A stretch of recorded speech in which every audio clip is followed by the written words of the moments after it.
point. So I'll record this and send you the link to it so you can watch it again.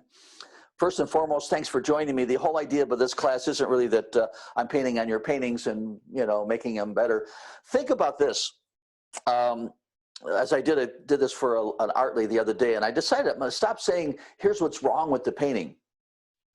It's not about wrong or you've made a mistake. It's the things that I'm going to show you that can cause the viewer to want to look longer. That's the magic ingredient. The idea, focal point, and all those are just suggestions to trap the viewer into focusing in on the painting for a longer period of time. That's the magic. And so maybe it could be a value change. It isn't that your value change that you used was wrong, but maybe the value change that I might show you could cause the viewer to engage for a longer period of time. So my mission, you know, in making this art is to stimulate their imagination, want them to keep on looking. Worst thing that could be, I won't pick on Linda, she can't defend herself today. I spent all day, I spent 6 hours and I was struggling. I think I had sweat on me when I came down. You know, we have an easel in the downstairs from the studio, and I put the painting I'm working on there, and we sit and talk about it. You know, and the worst thing that could ever happen, I never told her this, and that is to look at it and go, oh, wow, nice. What should we have for dinner? Wait a minute. I spent 6 hours. I'm exhausted. I'm hungry. And it lasted 4 seconds. and you use the word nice. So even when I start a workshop, you know, a 4-day workshop, I said, okay, class, here's the first thing we got to do. We're taking the word nice. We're taking the word ordinary out of the vocabulary. No using that phrase. And we want to have a wow or an oh, or it's exciting, it's different. Let me look at it for another minute before I have anything to say. That kind of thing is what we're trying to do. So don't think of it as rights and wrongs, because that kind of sets you on a path that I have to figure out what's wrong. Figure out what I can do to keep them looking longer. Then a wonderful metamorphosis takes place. It's happened in workshops, happened on, you know, even some of the online classes. There's no better blue ribbon than someone saying, I want to look at that every day. Send it to me. I'm buying it. That's the blue ribbon, because you've done something with your brush and a flat sheet of paper that wants them to just keep on looking at it longer. Boy, that is just the most exciting, you know, comment that you can ever have in a painting. So the points that I'm giving you along the way are doing so that just that happens. They want to keep on looking. And usually, it's when I didn't do a good job of refinement, because with the longer, if they look at a painting and you have a lot of detail, their imagination goes into, let's name what I'm looking at. Let's try and figure out where it's located. Maybe even think about what it's made of. Is that a tin roof, tile roof, shingles? And that's not why I'm painting, so that you could identify the location. Once in a while, if you have a commission painting, obviously they're going to want it to look like the photograph. Yeah, I do that as well. I then sign my name very small, so I can't get credit for having it just be a good image and be nice and just like the photograph. Here, let me open up with a couple of comments, and then we'll paint on some printouts of the paintings for you. Think of it this way. I have this as kind of a checklist before I start a painting. It's also a good checklist till I know if I'm done. You always have that common question. So after composition, by that I mean, have I done something with the arrangement of barn, wagon, field, sky, and so forth that might be a bit exciting or different? So once in a while, not every time, how about taking one of the items like the wagon? Now I still have a barn and a forest and fields and sky, but I'm really taking one of the items and making it supersized. 2/3 dominant. Here the forest is the main component. I still have the fields, a wagon, and a barn, or the barn. So once in a while you can get super creative with the composition. If you don't go into that 2/3 dominant, at least have every one of the items in the painting. The sky is the biggest. The next smaller proportion is going to be the barn. The next smaller proportion is going to be assigned to the wagon.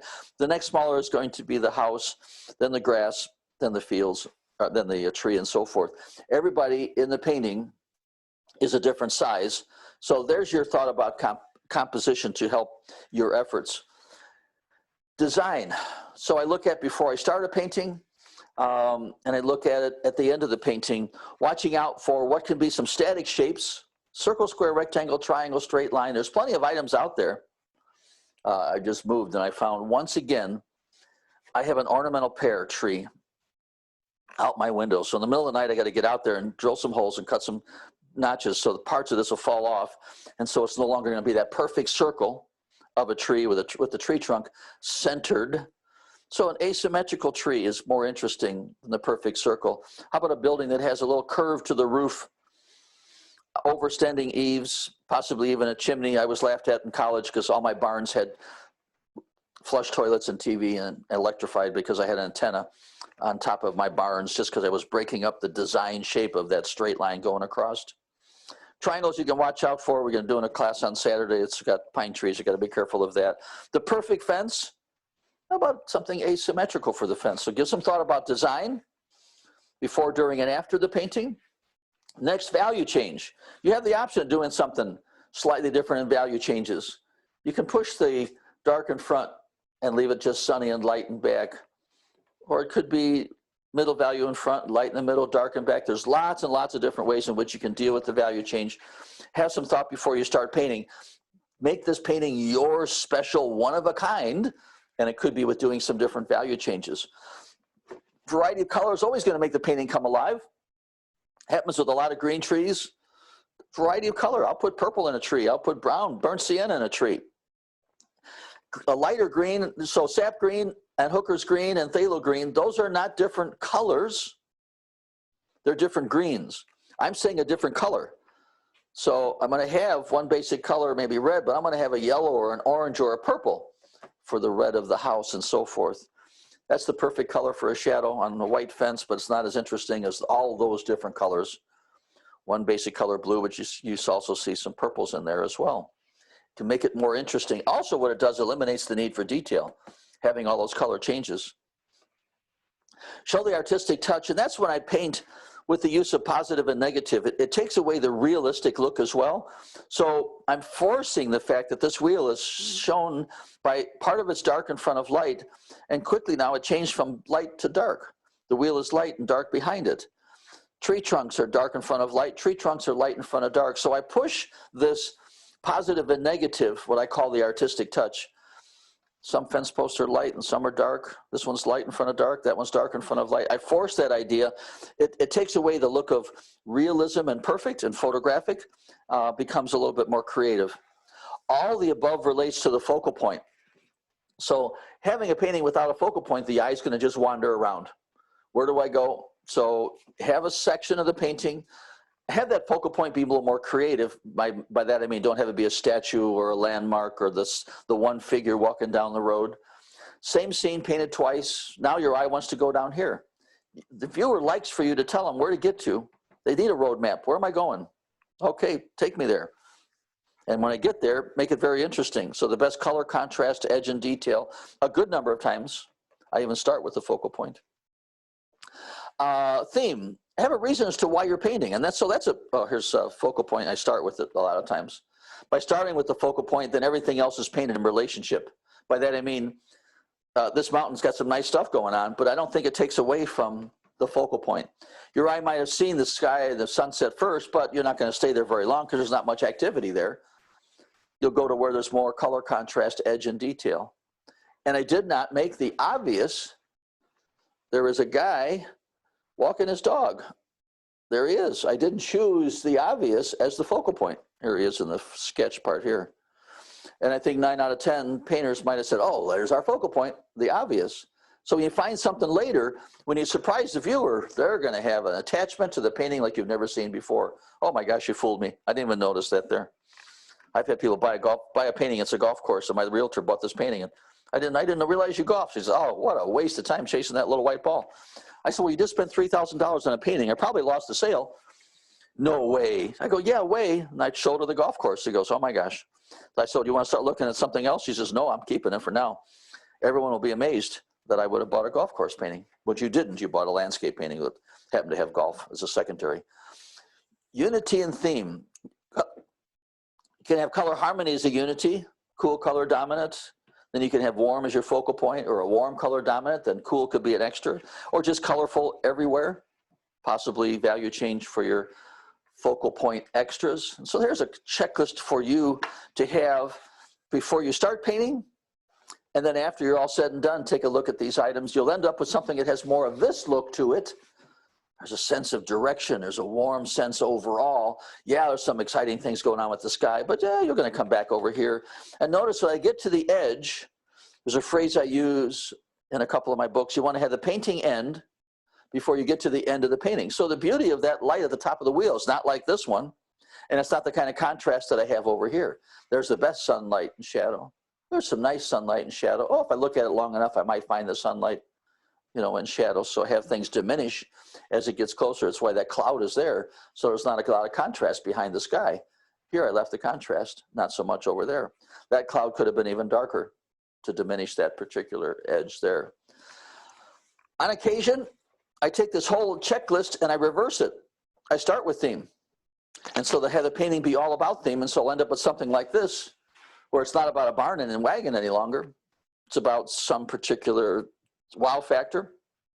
So think about once in a while, and here's what I waited too long. I felt I had to have more skill, had to be better with the brush before I was doing some things with theme, but it's wrong.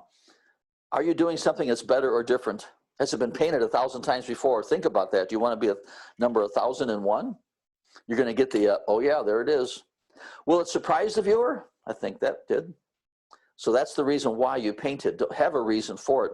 Oftentimes someone comes to a critique and hand me a picture, and I've got to ask you, what's going on? What was your plan? Well, I found this pretty picture. I said, well, you're done. You got a pretty picture. Do you want to do something more than just that? So will it hold their attention? So that's what we're going to look at, Verena, this weekend. Is going to have something extra going on with that arrangement that we have in that photograph that you sent. And so here's an image that I'm working on for a class. I just stepped off camera here. Oops, I got somebody coming in. Hang on. Oh, timing is right. How did I lose you? So I've got to make a decision for, a subject like this. What do I want it to be about? Right now it's about equally things. It's about the forest, it's about the rocks, and it's about the water. So I want to make a decision when I work on this painting. Do I want it to be more about the forest, or do I want it to be more about the rocks, or more about the water? Because at this point there's an equal proportion, and that's something that I can change. And so that's what I'm thinking about. Which do I want to have more in the painting? And so I come to grips with that when I look at a photograph to begin with. How might I want to take this to be something other than just a good photograph rendered in watercolor? So we'll go further on that on the weekend. So I got one or two new souls here. One of the ways in which you can kind of experiment with all this is to do a color printout of the painting on a sheet of cardstock. So that's heavier merchandise here, thicker paper. Another option is to get a sheet of this wet media acetate. And what's nice with it, both on your pencil sketch to the actual painting, or even on in front of. So, what if we had some of these sand dune fences here? What if I moved them over to the left or over to the right? Should I have a shadow to them or not at all? So what this is a sheet of wet media acetate. That's technically what it's called. Should I have that one bigger? Should I have these leading in? So you have, a way to experiment before you actually work on the final. So a single sheet, if you can get it. I think I saw a package here. Yeah, I found it. Ways in which you can help yourself experiment, gain the confidence before you jump and do it. Duralar is one name. Now, why they sell you, so it's wet media film or wet media acetate. You don't need to buy, 12 sheets. See if you can get it as a single sheet, or a bunch of you go in together to get, you only need 1 or 2 sheets of it. But pretty handy to be able to, back in the day, my college days, we would take charcoal or watercolor pencils and practice making changes, and then we could erase that particular mark. All right, So there's a way in which to experiment. Looking at paintings upside down is a way in which you can help yourself at the same time. So that is giving you an idea. Does your eye go to that one particular section? Are there potential distractions? So nicely how we've quieted down, you know, there's not a lot of edge and contrast, maybe a certain brightness in the sky. There are a couple fundamentals. Is there a sense of close and far? Yeah, I feel that there. The water by itself, though, doesn't have enough of a value change. I feel that the water could be a little different value from front to back. And so I might have chosen to have it be a lighter value in the distance. Now I'm taking white paint, Chinese white, and as it dries, it doesn't become quite as white as what I'm seeing. But by introducing a thick piece of that white, and maybe even just a tiny little dark line for the horizon line, so water's kind of choppy out there. Maybe now pop up a few darker sailboat patterns, kind of a regatta of boats, large, medium, and small quantities. Maybe a little extra contrast, you know, at the pier.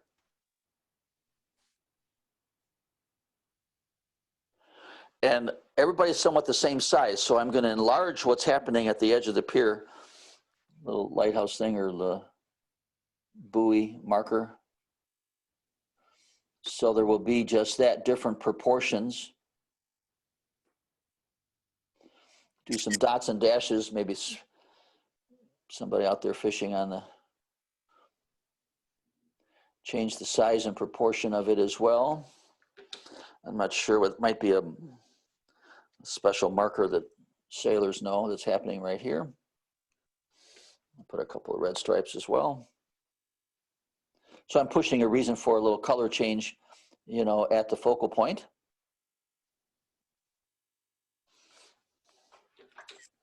And so now I feel the eye is wanting to stay back there longer, and I sense a feeling of depth. I've taken that water and laid it down, so I'm looking into it to even help that. I'll take and darken.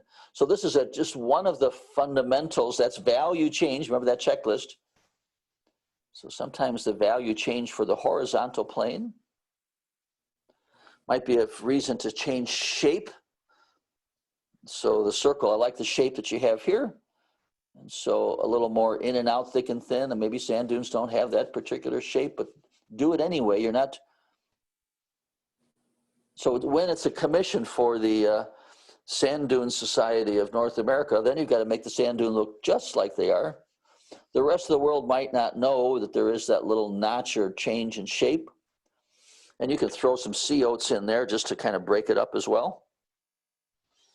Think to yourself, every photograph, you know, has something wrong. Your job is to figure out what is the something wrong.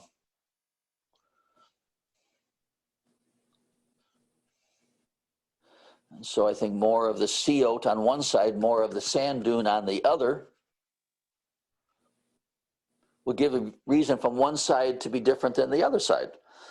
Why would they look over there? It looks the same as over here. And so that's partly your job, is to want them to engage them longer. So when you do same,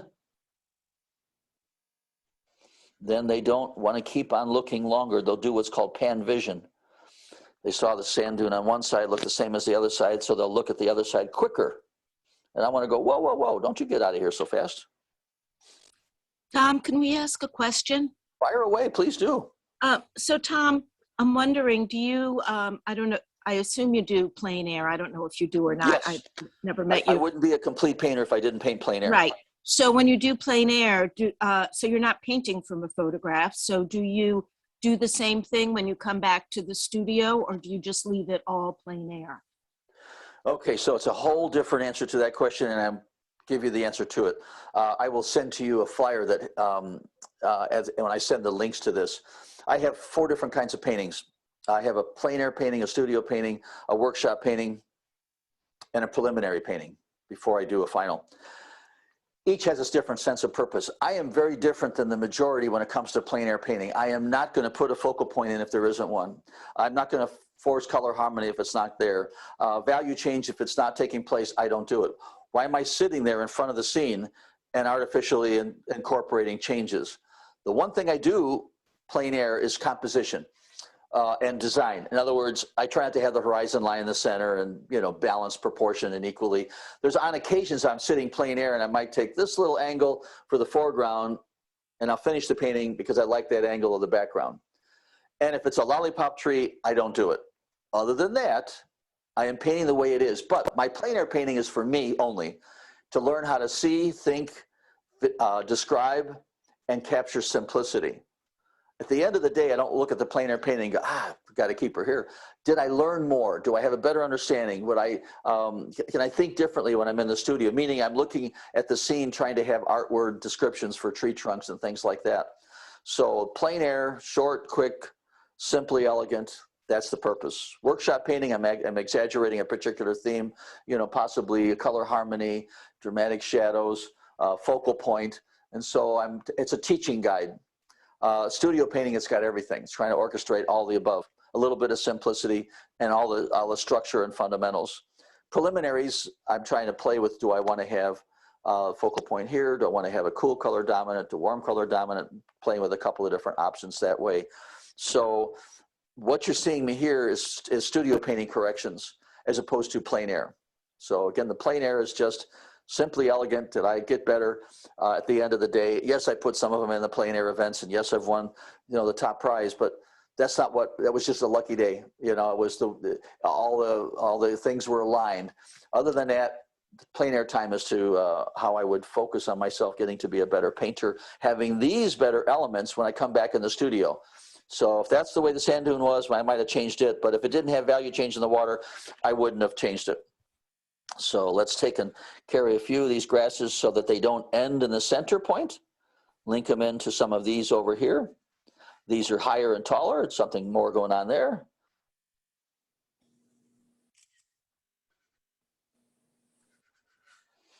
Yeah, please to continue, you know, we can have that discussion carry on if I haven't answered it further, but I'll send to you a little handout sheet that I do in my workshops as to plein air thinking. Actually, yep. I thought that was an excellent, clear, precise answer. No way. Thank you.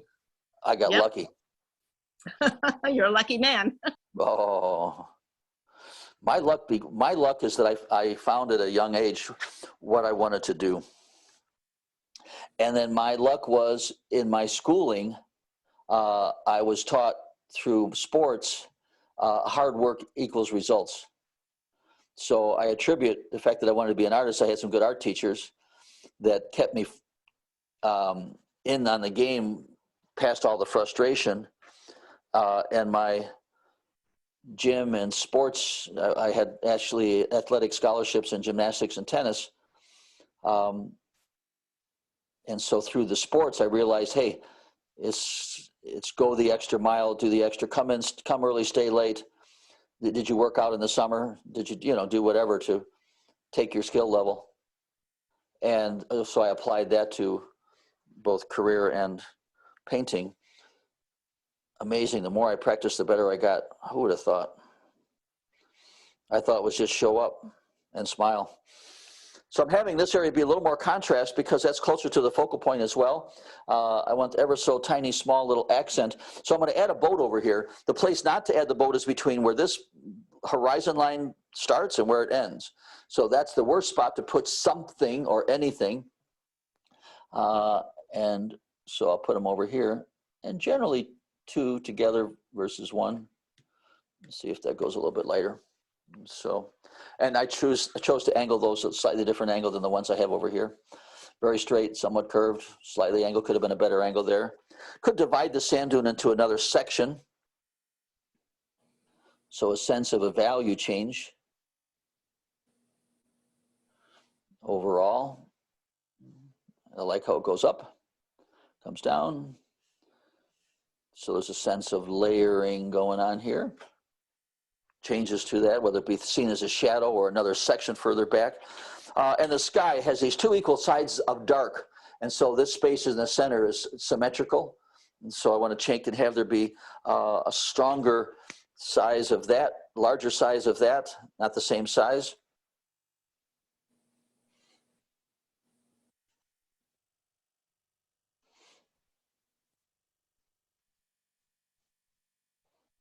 Something of a sky that goes right through that marker. It's kind of linking as well.